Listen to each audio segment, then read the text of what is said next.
오늘의 사연을 시작합니다. 안녕하세요. 저에게는 남들이 다 손가락질하지만 저만큼은 너무나도 아끼고 사랑하는 여인이 하나 있습니다. 그녀를 처음 만나게 된 건 약 5년 전 일이었습니다. 중요한 자리가 있어서 퇴근 후 모이게 된 자리였죠. 돈 관련 일을 하다 보니 뭐 부끄럽지만 접대도 많이 받고 하나의 업무의 일환이라고 생각합니다. 처음 거래하는 회사에서 접대차 직원이 나오셨는데 한참 어린 분이더라고요. 같이 밥도 먹고 술도 먹고 하는데 원래 대부분 코스가 밥 먹고 술 먹고 노래방이나 룸 아니겠습니까? 그냥 다 비슷한 여자들이 있는 그런 룸이요. 화장 진하고 향수 냄새 진하고 아니면 뭐 아예 대놓고 2차 업소로 넣어주는 곳도 있었지만 제 취향은 확실히 아닙니다. 접대받는 입장이고 또 거절하는 것 자체가 서로에게 어려울 수 있어서 어느 날은 그냥 앉아만 있다 돌아오기도 했죠. 물론 제가 깨끗하다 이런 말을 드리고 싶어서 구구절절 이렇게 말하는 것은 절대 아닙니다. 아무튼 그날도 거하게 참치집에서 술 먹고 이런저런 이야기하다가 자리를 옮기게 되었죠. 식사한 곳에서 조금 거리가 있는 곳으로 자리를 옮겼는데 그동안 가던 곳이랑은 좀 달랐습니다. 화려하고 또 복잡한 미로 같은 길이 있는 누구나 가볼 법한 그런 곳들이 아니라 뭔가 그냥 잘 꾸며진 노래방 느낌이었어요. 요즘 젊은 세대는 이런 곳을 다니나 싶어서 좀 신기했던 기억입니다. 복도에서도 뭔가 앳된 얼굴들만 보이고요. 들어가서 자리를 잡으니 어디로 가시는지는 모르고 그래서 자기가 친구랑 종종 오는 곳으로 모셨답니다. 뭐 그냥 인테리어만 좀 다른 곳이겠지 싶었고 들어오는 아가씨들은 보니 그냥 화장기가 덜한 아가씨들이라 감흥이 없었습니다. 그날따라 뭐 기분이 안 좋았는지 어쨌는지 기억은 잘 안 나는데 제 표정이 딱히 좋지 않았나 봅니다. 물론 들어오는 아가씨들마다 눈에 확 띄는 그런 느낌도 없고 그날따라 술은 또 안 취해서 뭔가 다 시큰둥한 느낌이었습니다. 아무나 앉혀야겠다 싶어서 그냥 가까운 곳에 있는 애 하나 가르치면서 앉으라고 했습니다. 그래도 그날 접대한 직원은 아주 싹싹하고 일 이야기도 잘 풀렸습니다. 여하튼 자꾸 다른 이야기들을 하게 되네요. 앉히고 나니 웨이터가 이런 스타일 좋아하시는구나 말씀하시지. 이래서 얼굴을 보니까 굉장히 청초한 스타일이더군요. 이런 곳에서 흔히 보기 힘들 정도로 얼굴에 손댄 게 없이 그냥 청초한 느낌이었습니다. 거기서 가장 예뻤냐고 물어보면 솔직한 말로 아니라고 말할 겁니다. 물론 지금은 제 눈에 가장 예쁘지만요. 긴 생머리에 남들처럼 화려하지 않고 적당한 옷과 진한 화장품 냄새도 안 나는 그런 여자였습니다. 특별하게 어려서 귀여운 맛이 있지도 않고 나이가 많아 능숙한 느낌도 아니었죠. 오히려 평범하게 그냥 길에서 마주칠 법한 사람이었습니다. 첫 느낌과 비슷하게 말수도 많지 않고 옆에서 술이나 좀 따라주고 기분 맞춰주는 정도로만 하더라고요. 딱 봐도 뭔가 이 일을 열심히 할 생각은 전혀 없어 보이는 그런 부류의 사람이었습니다.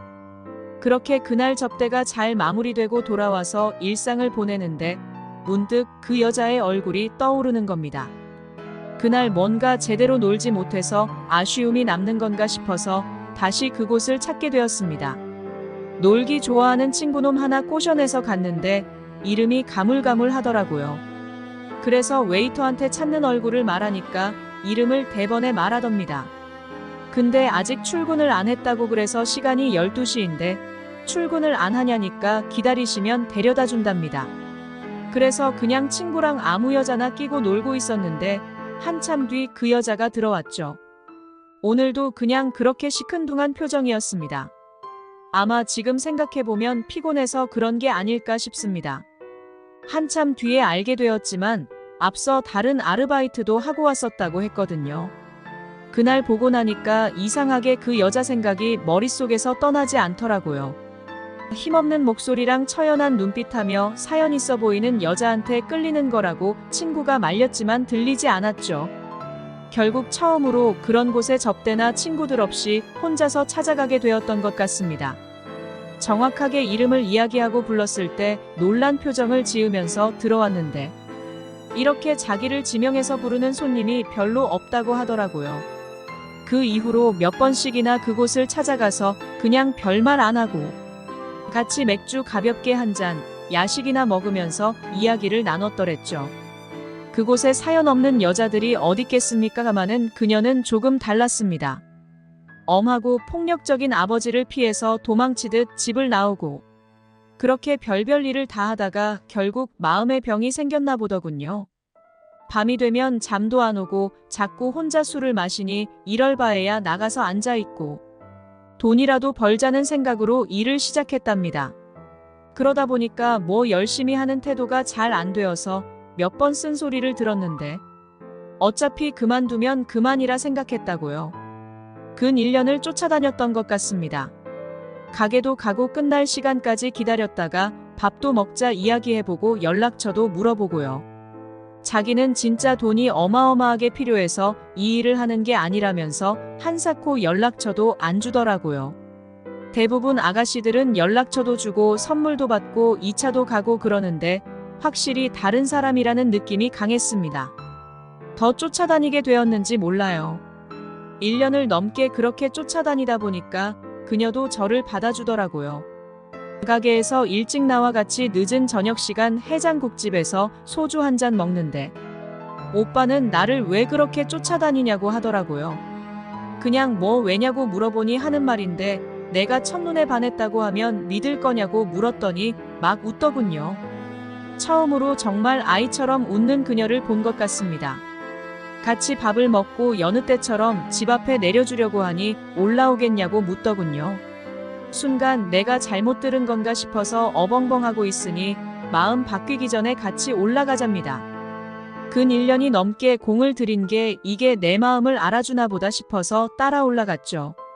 꿈속에서나 만져보던 그녀의 허리와 머리카락을 쓰다듬으며 밤이 새도록 함께 사랑을 나눴습니다.